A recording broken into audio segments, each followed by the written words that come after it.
Boa noite, sou o professor Luiz Assanov de Química. Vamos falar sobre a questão 89 da prova do Enem 2012, prova branca. O armazenamento de certas vitaminas no organismo apresenta grande dependência de sua solubilidade.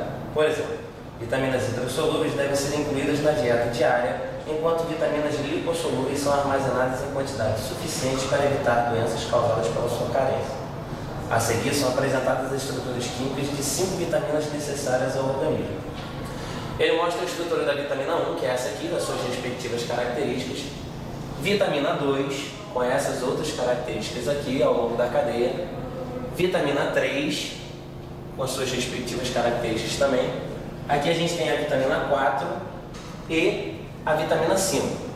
Então, analisando a estrutura de todas essas vitaminas aqui, ele pergunta o seguinte: dentre as vitaminas apresentadas na figura, aquela que necessita de maior suplementação diária é...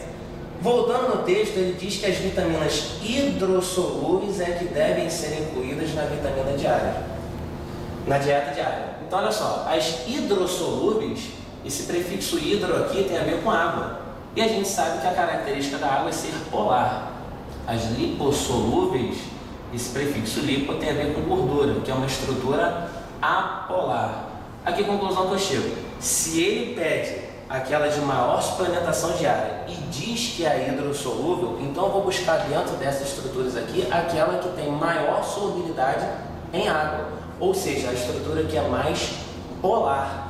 Analisando todas elas aqui, eu vou verificar que essa vitamina aqui é a que tem maior solubilidade em água, por apresentar uma maior quantidade de grupos OH, hidroxila, que caracteriza exatamente a presença de uma ligação de hidrogênio, que é o que pode acontecer com a água, que é uma substância polar. Então, as moléculas polares têm maior solubilidade em moléculas que também são polares.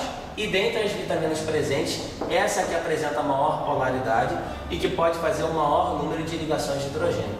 Então, a gabarita é a letra C.